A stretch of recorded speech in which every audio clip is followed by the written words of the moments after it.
Le doy la bienvenida. Hoy es domingo, el primero de la semana de Cuaresma. Hemos iniciado el tiempo santo de la Cuaresma, un camino de 40 días que no es tristeza ni castigo, sino tiempo de gracia, de discernimiento y de decisión. La liturgia de este primer domingo nos coloca en el corazón del desierto, donde Jesús es tentado, no para mostrarnos debilidad, sino para enseñarnos cómo se vive como hijo de Dios en medio de un mundo que seduce, promete y engaña.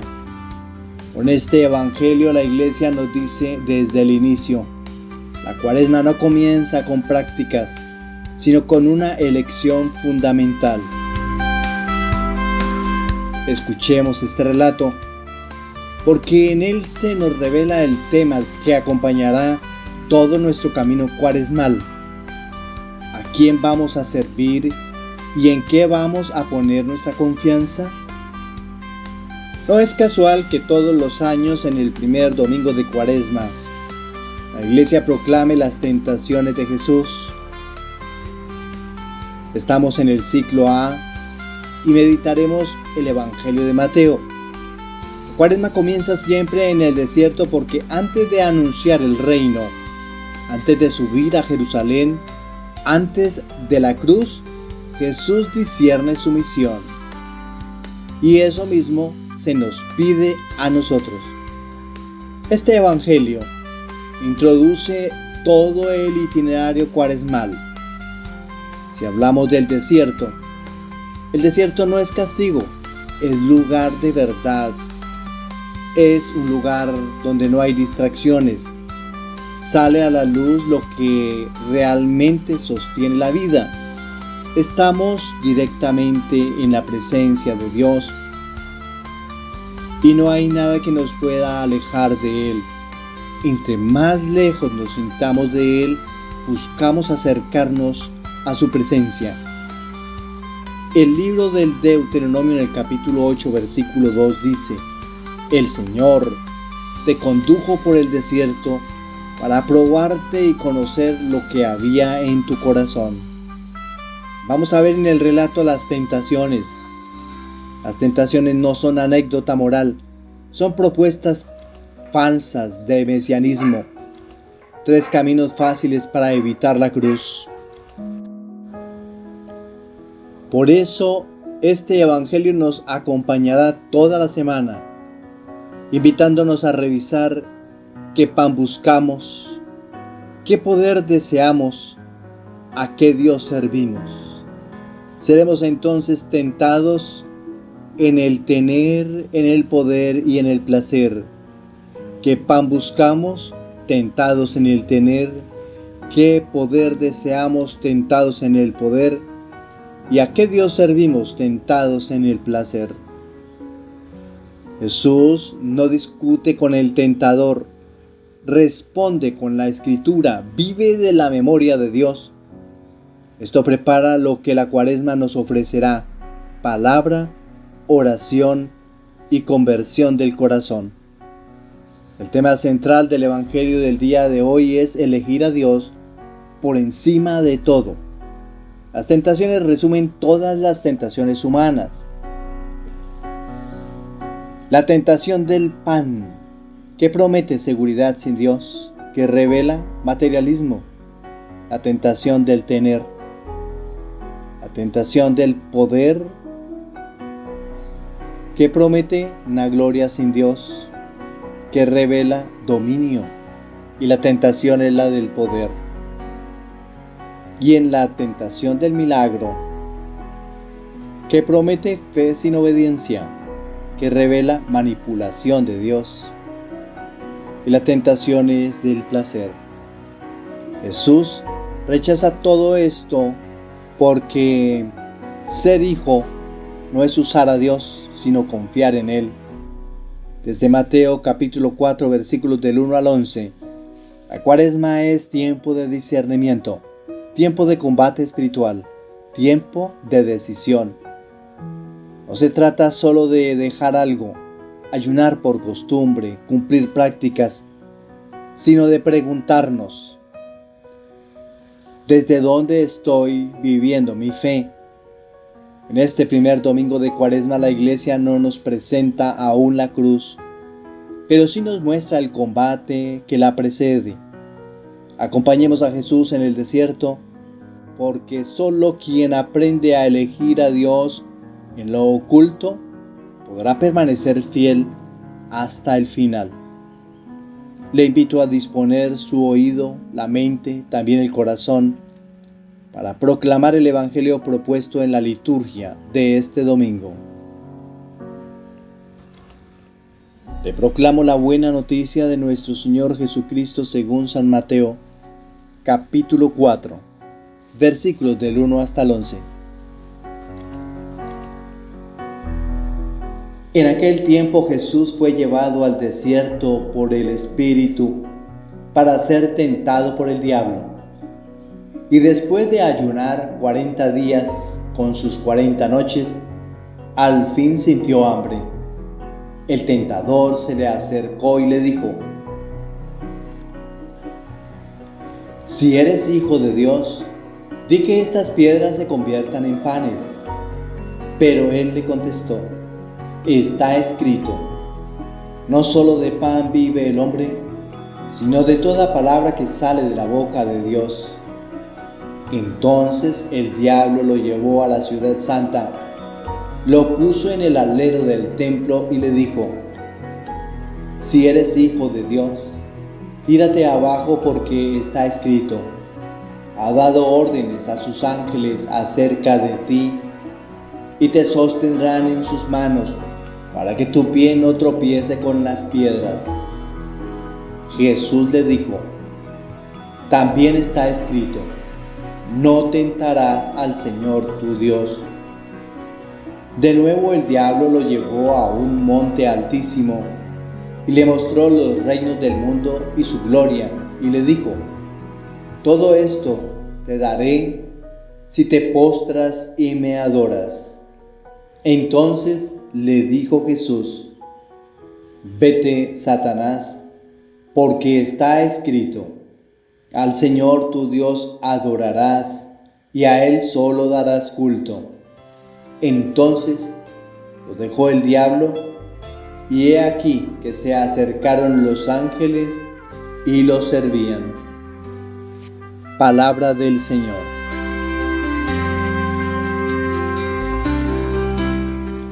Vamos a nuestra reflexión de los textos bíblicos y, como decimos constantemente, hagamos acercamiento a nuestra primera lectura para escuchar nuestra reflexión del libro del Génesis, capítulo 2, versículos del 7 hasta el 9, y capítulo 3, versículos desde el 1 hasta el 7. El libro del Génesis no es un tratado científico ni un reportaje histórico. Estos capítulos pertenecen a la tradición yavista, que escribió y se desarrolló en el siglo X a.C. aproximadamente, escrita para responder a una gran pregunta: ¿por qué el ser humano, creado para la vida, vive hoy dividido, herido y lejos de Dios? El relato explica el origen del mal, no como creación de Dios, sino como ruptura de la relación entre el hombre y Dios. Veamos lo que nos propone el texto bíblico en el versículo 7. Entonces el Señor Dios modeló al hombre con polvo del suelo, sopló en su nariz aliento de vida, y el hombre se convirtió en un ser viviente. La analogía con la ceniza es totalmente legítima y profundamente bíblica. Entonces el Señor Dios modeló al hombre con polvo del suelo. Ese polvo traduce como fragilidad, límite, un hombre limitado, y humildad. sopló en su nariz aliento de vida. Ese aliento de Dios va a traducir como dignidad, dignidad humana, la dignidad que nos entrega Dios, signo de vida, signo de gracia, gracia gratuita. La ceniza del miércoles pasado no nos humilla, nos recuerda de dónde venimos y quién nos sostiene. El ser humano es polvo. Sin el soplo, el producto es muerte. Y el polvo con el soplo se traduce como vida. Veamos el versículo 8. El Señor Dios plantó un jardín en Edén y puso allí al hombre. Dios no crea al ser humano para la infelicidad. Al ponerlo en el Edén, es porque en la mente de Dios está que disfrute, que sea feliz, porque la palabra Edén traduce delicia. Y el jardín es como el lugar prometido, el lugar de la promesa, un lugar atractivo. Dios coloca y no abandona. Pensemos en la relación de algunos papás con sus hijos en este contexto. El jardín es don, no conquista.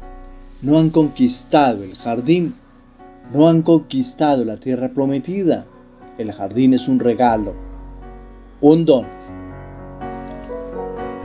La vocación primera del ser humano es vivir en comunión, no en sufrimiento.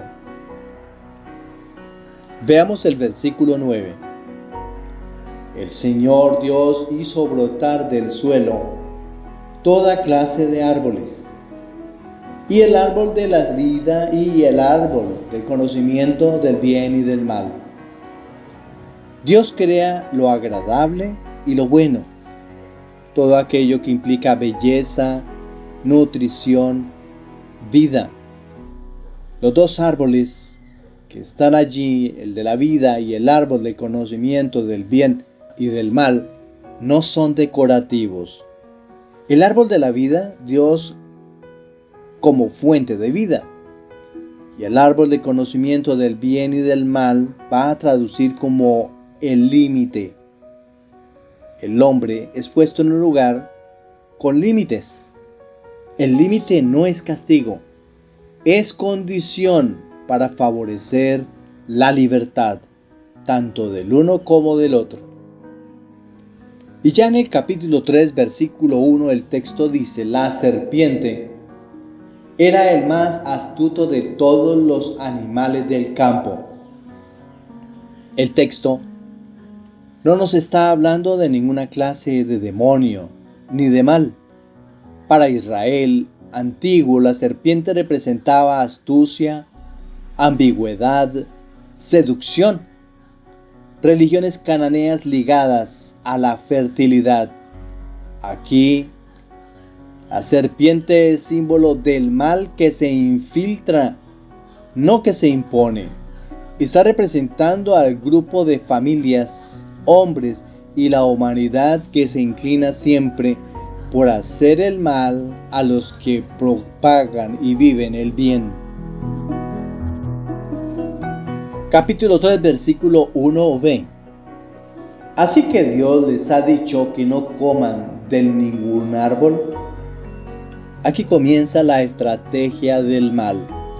Tergiversa la palabra, exagera el mandato, siembra duda.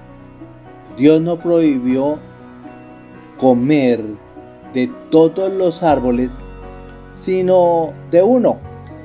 El mal nunca niega a Dios de frente, lo distorsiona. Miremos los versículos del 2 al 3. La mujer respondió. Hagamos memoria y vamos a las líneas de la Biblia que le respondió la mujer. La mujer no es débil, simplemente a ella le gusta dialogar y razona. Pero en este caso, añade algo que Dios no dijo. Dios nunca dijo ni siquiera tocarlo. Cuando el mandato se endurece, entonces la libertad se debilita. Miremos los versículos del 4 hasta el 5. Le dice la serpiente: no morirán, serán como dioses. ¿Por qué el mal se dirige a la mujer? Porque representa la mujer, la relación, la apertura, la vida.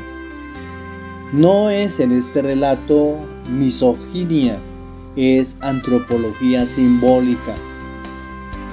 Aquí Dios quiere que el hombre dependa siempre de Dios, le obedezca, porque lo que obedece le conduce por el bien. Lo que lo aleja al hombre del bien y de Dios es obrar sin Dios. Cuando ellos no obedecieron, se alejaron de Dios y su mandato. Quiere decir que no quieren depender de Dios, quieren ser autónomos, es decir, quieren ocupar el puesto de Dios. El mal ataca donde hay capacidad de vínculo. En la Biblia, el ser humano no es presentado como un individuo aislado, sino como un ser relacional. El ser humano tiene un vínculo con Dios, tiene vínculo con el otro, con su hermano, tiene vínculo con la creación, incluso tiene vínculo consigo mismo.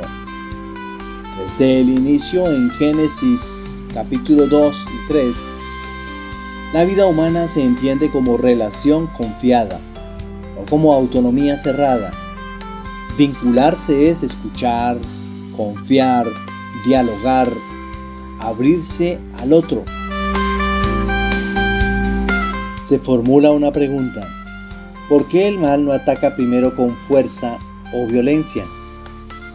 Porque el mal no puede crear, solo puede romper, distorsionar, seducir o parasitar lo que ya existe.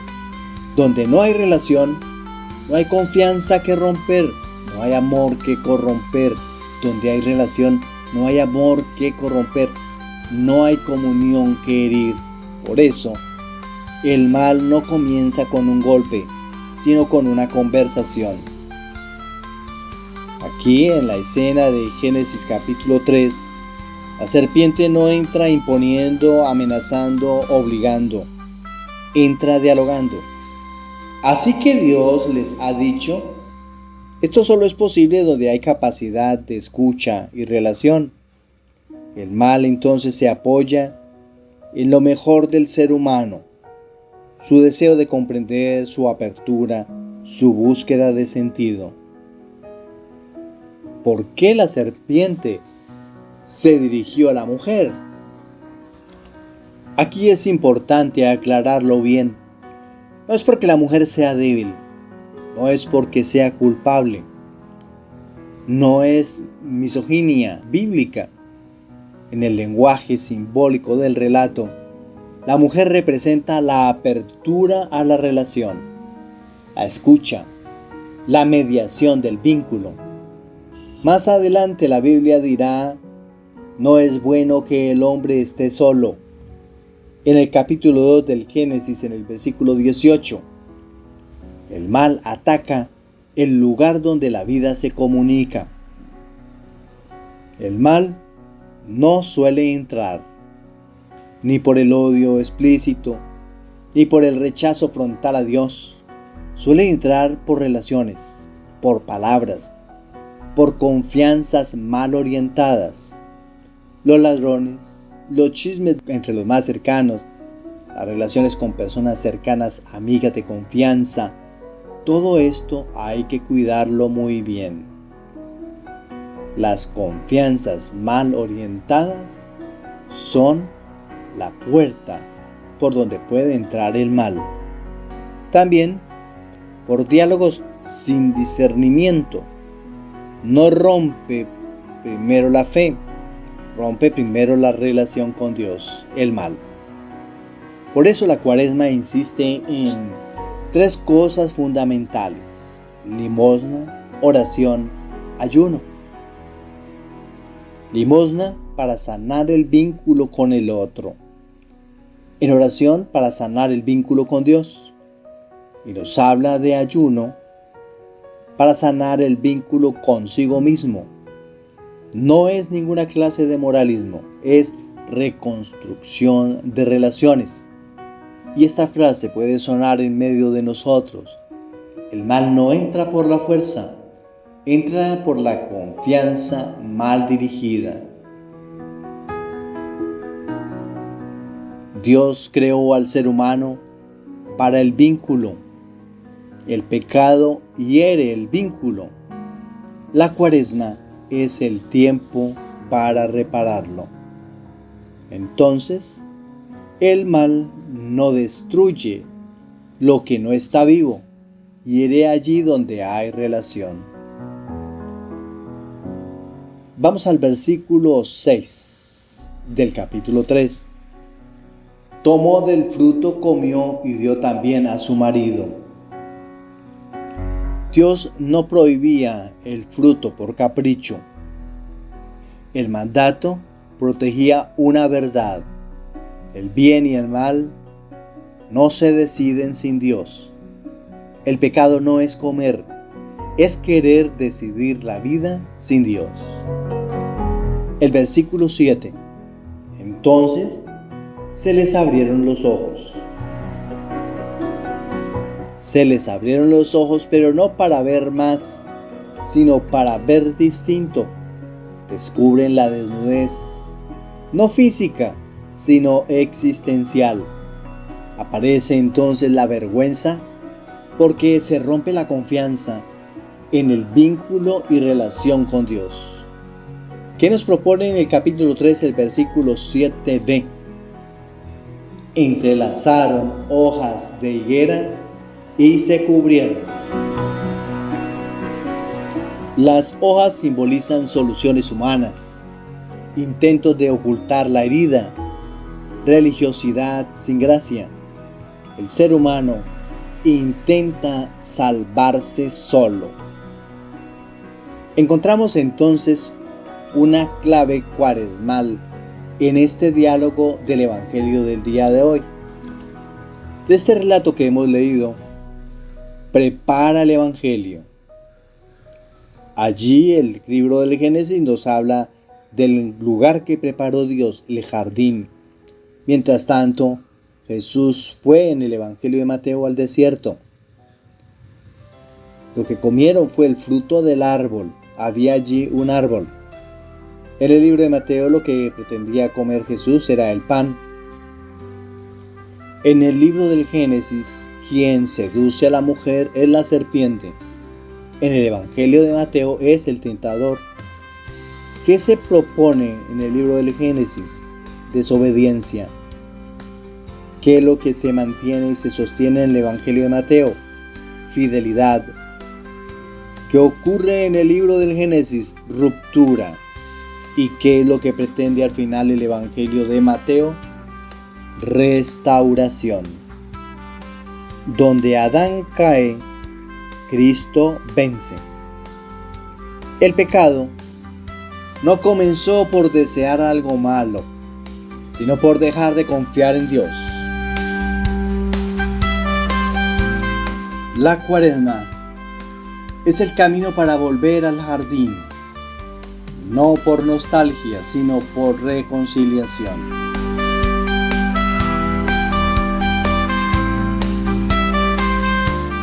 La propuesta del Salmo. Génesis nos mostró la ruptura y ahora la liturgia nos enseña cómo responder, no con excusas, no con hojas de higuera, sino con el Salmo Miserere. El Salmo de hoy es el Salmo 50 y meditaremos los versículos del 3 al 4, del 5 al 6a y b, versículos del 12 al 13 y versículos 14 y 15.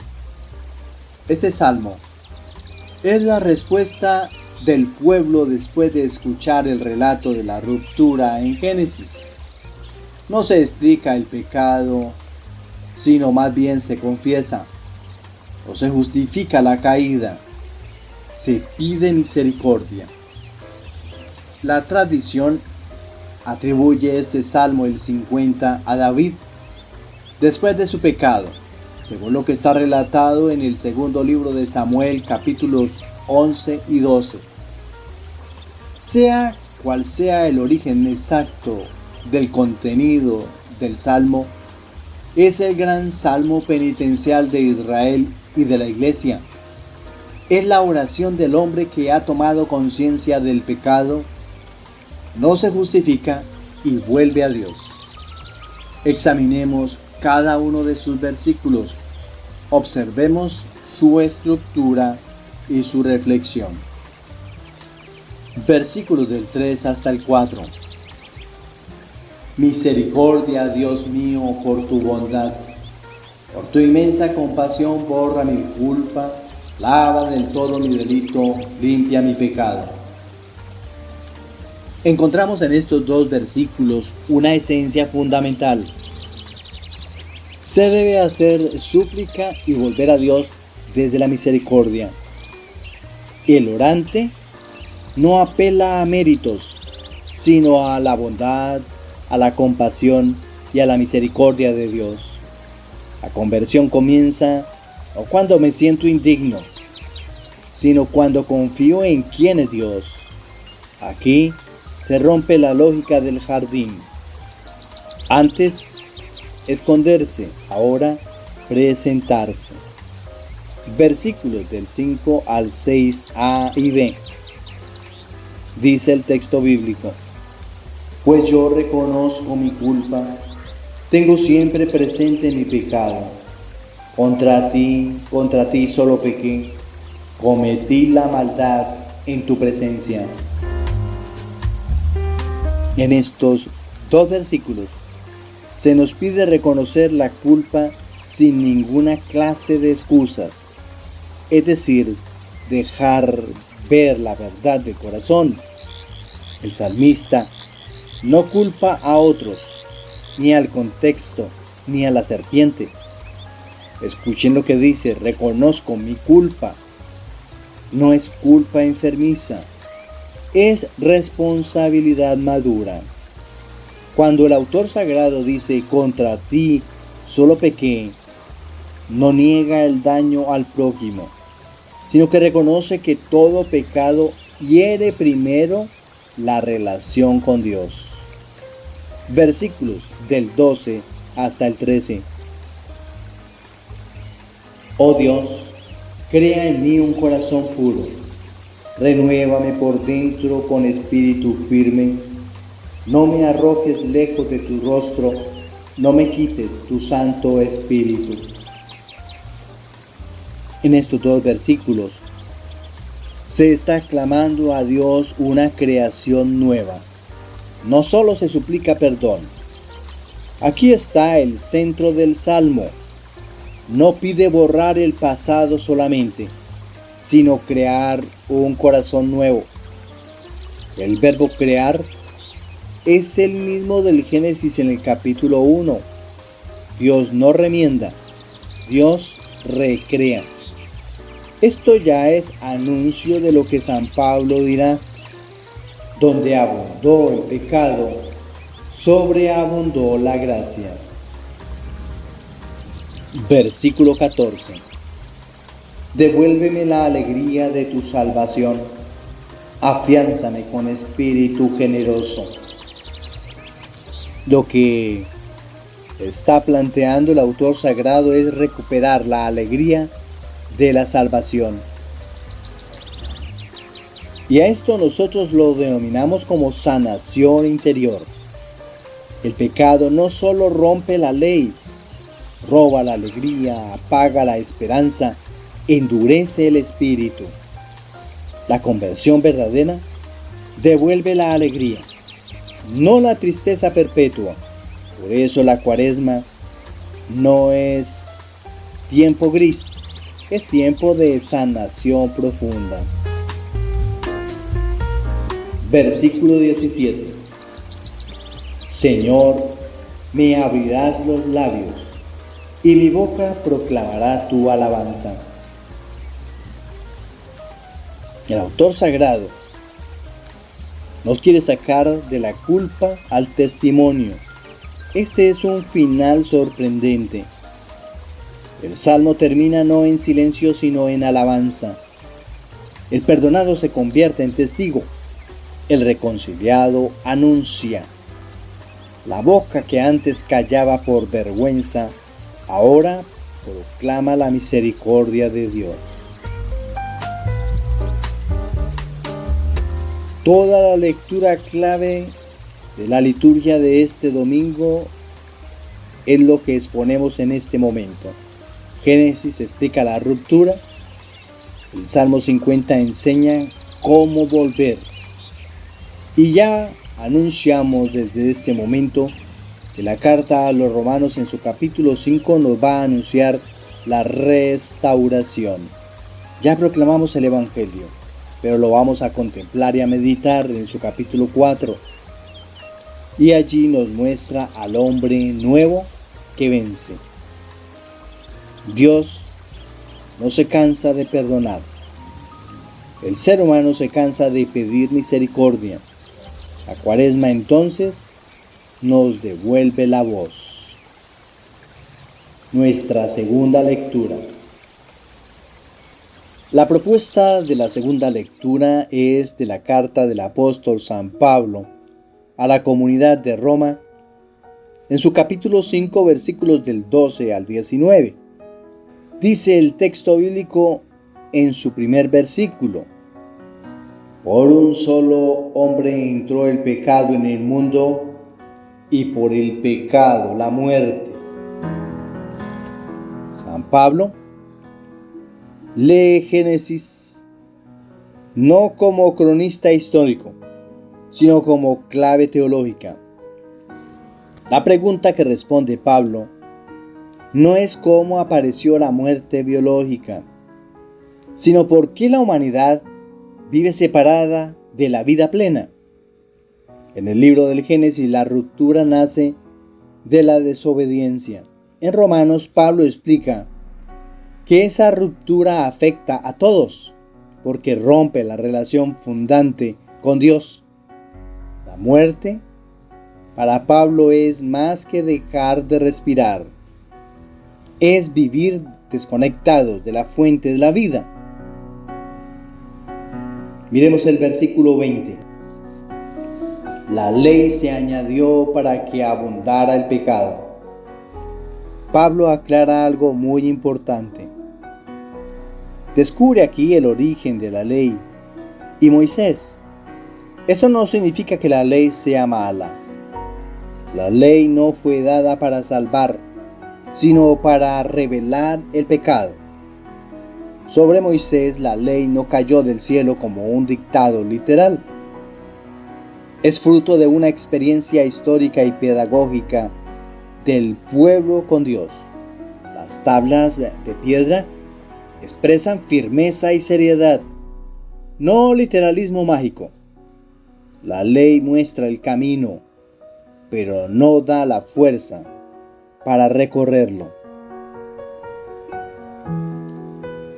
En el punto 3, en el versículo 14, encontramos: Adán es figura del que había de venir. Aquí Pablo usa una lectura tipológica y la contrasta con Adán y Cristo. Mientras que Adán desobedece, Cristo obedece. Mientras con Adán ocurre una ruptura, con Cristo ocurre reconciliación. La relación con Adán en el libro del Génesis nos trae muerte. La relación con Cristo nos trae vida. La relación en el libro del Génesis, en el relato de Adán, aparece pecado que se expande, crece. Con Cristo, la gracia que sobreabunda y abraza al pecado. Lo extingue. Adán representa a la humanidad vieja. Cristo inaugura la humanidad nueva. Y en el versículo 15, ya en el punto 4, dice el texto bíblico: si por la falta de uno murieron todos, con mayor razón la gracia de Dios abundó para todos. La solución de Dios fue esta, la encarnación. Pablo es clarísimo. Dios no responde al pecado, ni con castigo, ni con venganza, ni con abandono. Responde involucrándose. La encarnación no convierte a Jesús en una víctima pasiva, sino en el Hijo obediente que asume la condición humana para restaurarla desde dentro. ¿Qué encontramos en quinto lugar en este relato que hoy hemos proclamado? Varios términos importantes: pecado, gracia, justicia y justificación. Son claves del pensamiento paulino. El pecado es la fuerza que esclaviza. La gracia es un don gratuito dado por Dios. La justicia es estar en relación correcta con Dios. Y la justificación es ser rehechos por la gracia, no por méritos. La justicia cristiana no es moralismo, es relación restaurada. El punto 6 del texto de hoy, de la segunda lectura de San Pablo a los romanos. San Pablo no escribe Romanos para que la comunidad viva culpable, sino para que viva transformada. En este relato hoy, específicamente en el versículo 17, Pablo afirma: los que reciben la abundancia de la gracia y el don de la justicia reinarán en la vida por uno solo, Jesucristo. El centro no es el pecado. El centro es la gracia que sobreabunda. Lo importante aquí es reconocer que somos pecadores. Ese es el punto de partida. Quedarnos instalados allí traiciona el Evangelio. Por eso Pablo nunca dice: ustedes son pecadores y así se quedan. Dice: ustedes han sido justificados. Pecador no es identidad definitiva. Para Pablo, pecador describe una condición superada con Cristo y en Cristo. Justo describe una nueva situación del creyente. Por eso, la Cuaresma no es un tiempo para repetir soy malo, sino para decir con verdad: estoy siendo recreado por la gracia. En este tiempo de Cuaresma, donde estamos realizando este trabajo espiritual, aquí encaja perfectamente todo lo que hemos razonado y pensado. No basta evitar el pecado, hay que ejercitar la justicia. Justicia en las relaciones, justicia en las decisiones, justicia en la manera de vivir la fe. Eso es coherente con Pablo y con el Evangelio. Esto lo podemos sintetizar de la siguiente manera: Cristo no vino solo a perdonar pecadores, vino a crear hombres y mujeres nuevos. La propuesta del Evangelio. Nos encontramos con el primer versículo. Entonces Jesús fue llevado al desierto por el Espíritu para ser tentado. Jesús no actúa por voluntad propia, es conducido por el Espíritu. Mateo es muy cuidadoso. Jesús no va solo, No se expone por capricho, no busca el riesgo espiritual. Es el Espíritu quien lo conduce. Esto deja claro algo fundamental para la fe. La vida de Jesús no es improvisación, no es heroísmo individual, es obediencia al plan del Padre. La tentación no nace del mal, sino de la fidelidad al proyecto de Dios. Donde hay misión, aparece la prueba. En segundo lugar, en el Evangelio encontramos un lugar bien importante, el desierto. Ese es el lugar del encuentro, no solo un lugar de prueba. El desierto en la Biblia no es solo aridez, es lugar de silencio, de purificación, de verdad, de definición de identidad. Allí Israel aprendió a depender de Dios. Los profetas escucharon la voz divina. Jesús entonces discierne cómo vivirá su mesianismo. El desierto no es castigo, es espacio pedagógico de Dios. Y aquí es clave que 40 días y 40 noches no es una cifra biológica, es simbólica. Significa una experiencia intensa, prolongada y decisiva con Dios. Nos cuenta el Evangelio que Jesús fue tentado por el diablo. Mateo no está narrando un diálogo literal con un ser maligno. El lenguaje es simbólico y catequético. En la mentalidad bíblica, el diablo representa todo lo que se opone al proyecto de Dios. Es la voz que distorsiona la misión, no un personaje que Dios suelta contra su Hijo. Dios no tienta, Dios no entrega a su Hijo al mal. Dios permite que Jesús enfrente las alternativas falsas del mesianismo. No es el libro de Job repetido, es una relectura teológica de la vida entera de Jesús. Encontramos también en el Evangelio 3 tentaciones, según este evangelista: la del placer, la del tener y la del poder. La primera tentación, el placer, se relaciona con el pan. Di que estas piedras se conviertan en pan. No es solo hambre física. Es la tentación de usar a Dios para satisfacer necesidades, reducir la vida a lo inmediato, vivir solo para lo que agrada al cuerpo. Jesús responde: no solo de pan vive el hombre. El ser humano no se define por lo que consume, sino por su relación con Dios.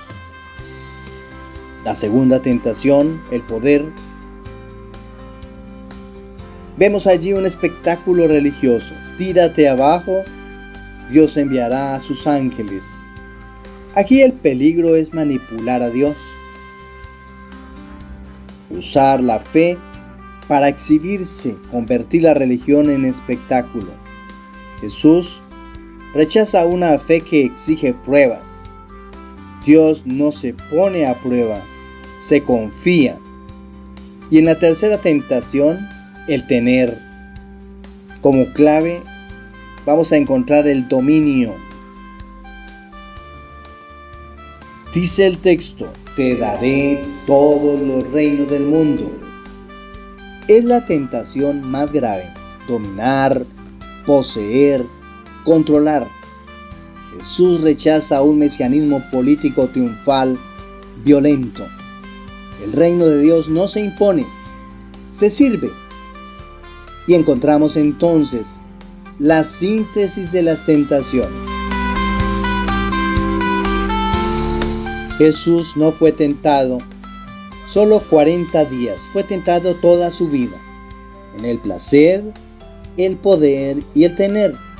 Y nunca se dejó fermentar por la levadura, ni del orgullo, ni del dominio, ni de la autosuficiencia.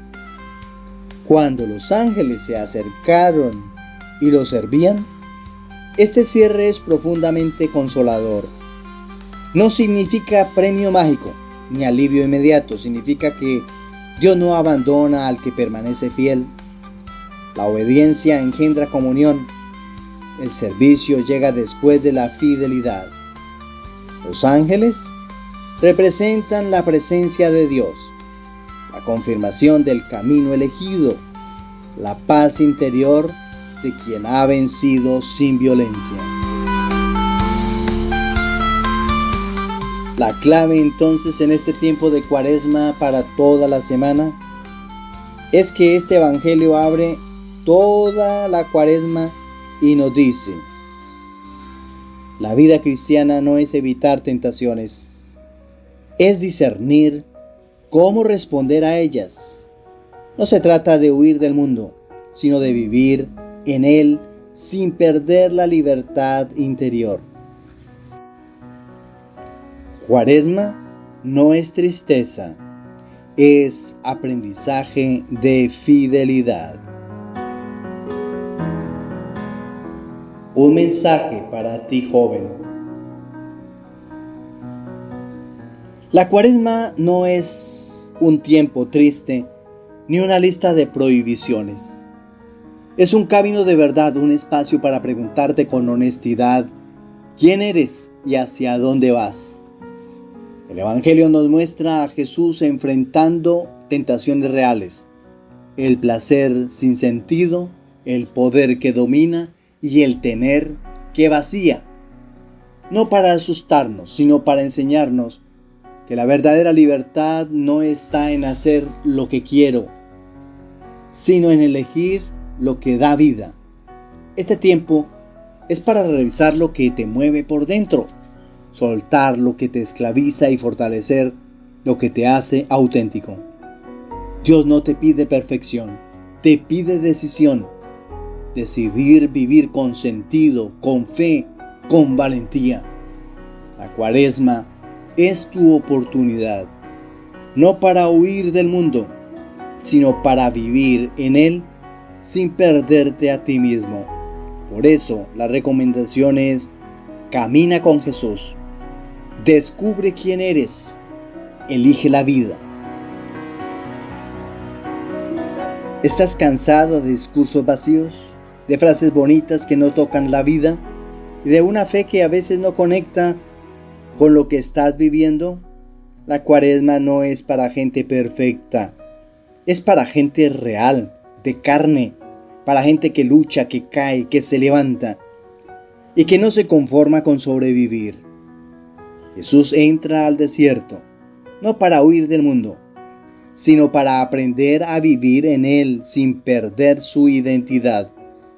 Y eso mismo es lo que tú estás intentando hacer.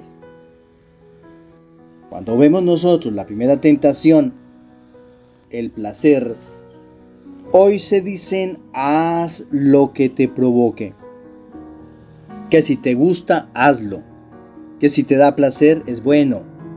Pero tú sabes que no todo lo que agrada construye. Jesús nos recuerda algo clave. No vivimos solo de lo que llena el cuerpo, sino de lo que da sentido al corazón. La segunda tentación es el poder. La presión de demostrar, de sobresalir, de aparentar ser fuerte todo el tiempo. Jesús no se lanza para impresionar. No vive para los likes, ni para el aplauso, ni para demostrarle nada a nadie. Te enseña que tu valor no depende de cuántos te miran, sino de quién eres cuando nadie te ve. Y la tercera tentación, el tener. Si tienes más, vales más. Eso te lo repiten todos los días. Jesús responde con firmeza: no todo se compra, no todo se posee, no todo se controla. Hay cosas que solo se reciben: la amistad, el amor verdadero, la paz interior. Ahora, escucha esto con atención. Jesús no fue tentado solo una vez, fue tentado toda su vida. Y aún así, no se vendió, no se infló, no se perdió. Eso significa que tú tampoco estás mal por sentir tentación. Lo importante no es lo que se te cruza por la mente, sino lo que decides hacer con eso. Y cuando Jesús permanece fiel, el mal se retira y la vida vuelve a ordenarse. Los ángeles que lo sirven no son magia, son la paz que llega cuando eliges el bien, la alegría que aparece cuando eres coherente, la fuerza interior que nadie te puede quitar. Joven, la Cuaresma no es para que te castigues, es para que te tomes en serio. No estás aquí para sobrevivir, estás aquí para vivir con sentido. Camina con Jesús, aprende a elegir, no negocies tu dignidad. Dios cree en ti. Ahora te toca a ti creer que puedes vivir distinto. Y antes de despedirnos, quédate con esto. La Cuaresma no es un tiempo para tener miedo, es un tiempo para aprender a elegir. Jesús no nos muestra un camino imposible, nos muestra un camino donde se puede vivir en el mundo sin perder el alma, sin perder la libertad, sin renunciar a lo que somos. Si hoy sientes lucha, si hoy sientes preguntas, si hoy sientes desierto, no está mal. Estás en camino, estás vivo. Camina con Jesús esta semana, escúchalo, aprende de Él y recuerda, cuando eliges el bien, cuando permaneces fiel, cuando no negocias tu dignidad, Dios siempre se hace presente. Que esta Cuaresma nos ayude a vivir más conscientes, más libres y más verdaderos. Nos encontramos en el camino. Dios te bendiga. Invitación desde ya a compartir este video. Si te gustó, no se te olvide darle like y comparte. Feliz domingo, feliz comienzo de semana y que nuestra vida sea siempre para vivir en la comunidad de la familia y la iglesia. Bendiciones.